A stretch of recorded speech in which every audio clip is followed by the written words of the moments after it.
छत्तीसगढ़ के डोंगरगढ़ में एक पहाड़ है जहां हर साल लाखों लोग चढ़ते हैं। पर सवाल ये है, लोग माँ के दर्शन करने आते हैं या अपने डर को हराने? और इस मंदिर की सबसे हैरान करने वाली बात यह है कि इस पहाड़ पर जो लोग कुछ मांगने आते हैं, उनमें से कई लोग कहते हैं माँ ने हमें बुलाया था। लेकिन माँ बुलाती कैसे है? डोंगरगढ़ छत्तीसगढ़ का एक छोटा सा शहर, पर इस शहर की पहचान एक पहाड़ है। एक ऐसा पहाड़ जहां ऊपर रोशनी दिखती है, मंदिर की घंटी की आवाज हवा के साथ नीचे तक आती है। यही है मां बमलेश्वरी मंदिर। लेकिन इस मंदिर का सच सिर्फ इतना नहीं कि यहां लोग दर्शन करते हैं। सच ये है कि ये जगह लोगों के विश्वास का सबसे बड़ा इम्तिहान है। और यहीं से कहानी शुरू होती है। मां बमलेश्वरी, इस नाम का मतलब समझना जरूरी है। लोकल लोग कहते हैं कि मां का रूप यहां शक्ति का रूप है। बमलेश्वरी का नाम सिर्फ एक नाम नहीं, ये एक पहचान है। और जब आप इस पहाड़ की तरफ देखते हो तो लगता है जैसे ये पहाड़ सिर्फ पत्थर का नहीं, जैसे ये किसी राज को छुपा कर बैठा है। सुबह का वक्त है, सीढ़ियों पर भीड़ है। कोई बूढ़ा दर्द में चढ़ रहा है, कोई माँ अपने बच्चे का हाथ पकड़कर, और कुछ लोग ऐसे हैं जो बिना बोले बस चढ़ते जा रहे हैं। उनके चेहरे पर थकान है, पर आंखों में एक अजीब सा विश्वास। और जब आप उनसे पूछते हो तो आप यहाँ क्यों आए, तो कई लोग एक ही जवाब देते हैं, माँ ने बुलाया है। ये लाइन सिंपल लगती है, पर इस लाइन में एक सवाल छुपा है, माँ बुलाती कैसे है? डोंगरगढ़ का एरिया पुराने टाइम से एक इंपॉर्टेंट रूट रहा है। ये रीजन राजनांदगांव के आसपास का हिस्सा है। हिस्ट्री में छत्तीसगढ़ पर कई राजवंशों का प्रभाव रहा, जैसे कलचुरी, चेदी डायनेस्टी, जिनका प्रभाव रतनपुर और आसपास के इलाकों में था। पर मां बमलेश्वरी मंदिर का विश्वास सिर्फ राजवंश से नहीं, ये विश्वास उस पहाड़ से निकला है जहां लोगों को देवी की उपस्थिति महसूस हुई। ये बात लिखी हुई हिस्ट्री में कम मिलती है, पर लोकल लोगों के विश्वास में गहरी है। और यहीं से एक और सस्पेंस शुरू होता है। अगर आप सोच रहे हैं कि माँ बमलेश्वरी का सिर्फ एक मंदिर है, तो आप गलत हैं। डोंगरगढ़ में माँ बमलेश्वरी के 2 मंदिर हैं, एक नीचे और एक पहाड़ के बिल्कुल ऊपर। नीचे वाला मंदिर आसानी से मिल जाता है, पर ऊपर वाला मंदिर वो सिर्फ वहीं पहुंच पाता है जो 1000 से ज्यादा सीढ़ियां चढ़कर जाए या रोपवे से। और लोग कहते हैं ऊपर वाले मंदिर में माँ का रूप ज्यादा जागृत है। ये बात सिर्फ विश्वास है, पर जब आप ऊपर चढ़ते हो तो हवा का प्रेशर, थकान और सन्नाटा इंसान को अंदर से हिला देता है। सीढ़ियां खत्म ही नहीं होती, एक सीढ़ी फिर दूसरी फिर तीसरी। हर स्टेप पर सांस तेज हो जाती है, पैर दर्द करने लगते हैं। और तब दिमाग में एक ख्याल आता है, मैं वापस चला जाऊं। पर यहीं पर लोग रुकते नहीं। क्यों? क्योंकि उन्हें लगता है मां देख रही है। यही वो पॉइंट है जहां मंदिर का सस्पेंस रियल बन जाता है। ये जगह इंसान का शरीर नहीं, उसका विश्वास टेस्ट करती है। रोपवे मॉडर्न फैसिलिटी है, पर यहां भी एक अलग डर है। नीचे गहरी घाटी, ऊपर पहाड़ की चोटी, हवा तेज चलती है। और कई लोग कहते हैं रोपवे के बीच में एक पल के लिए लगता है जैसे सब कुछ रुक गया। कुछ लोग अपनी आंखें बंद कर लेते हैं, कुछ लोग मां का नाम लेते हैं। सस्पेंस यही है, मंदिर तक पहुंचना इजी हो गया, पर मंदिर का एक्सपीरियंस आज भी उतना ही इंटेंस है। मंदिर में घंटी बजती है, पर घंटी की आवाज के बाद एक पल का सन्नाटा होता है।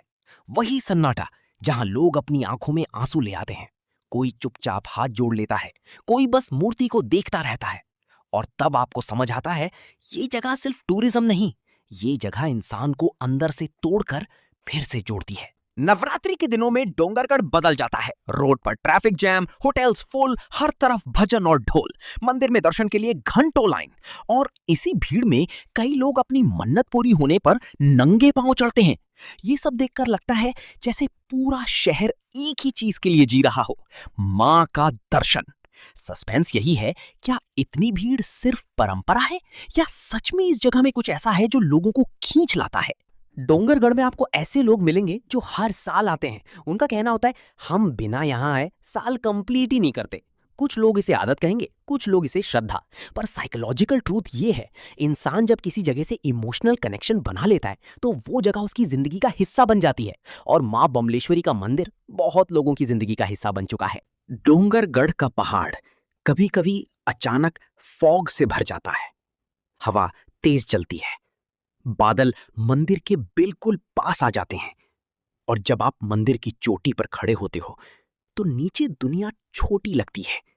आपको ऐसा लगता है जैसे आप नॉर्मल दुनिया से अलग किसी और ही जोन में आ गए हो। और इसी फीलिंग को लोग मां की प्रेजेंस बोलते हैं। सस्पेंस ये है, क्या ये सिर्फ नेचर का इफेक्ट है या लोग जो महसूस करते हैं वो कुछ और है? मंदिर में पूजा का डिसिप्लिन स्ट्रिक्ट है।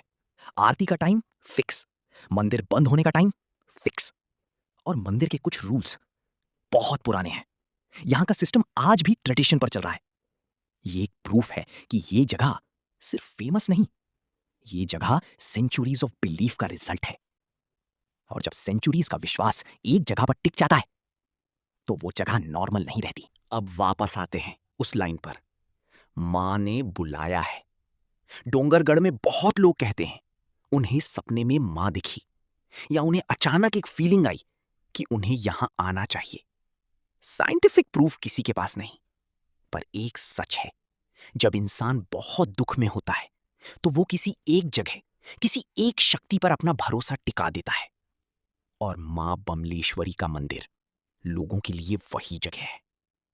सस्पेंस यही है, बुलावा मां का है या इंसान के अंदर की आवाज का।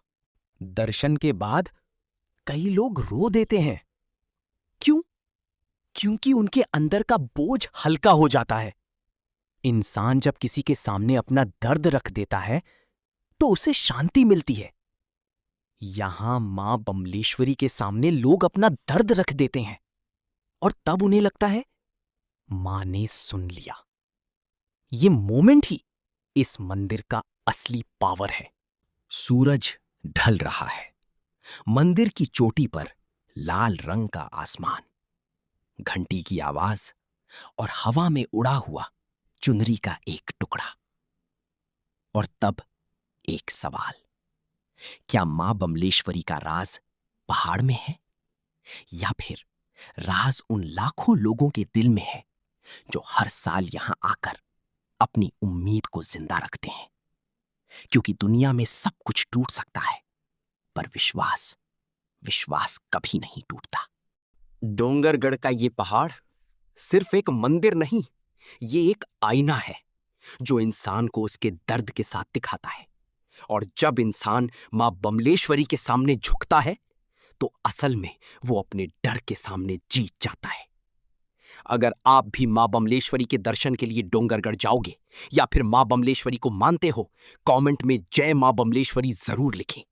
जय जोहार, जय छत्तीसगढ़ संगवारी हो। और अगला वीडियो कहां का देखना चाहोगे, कमेंट करें।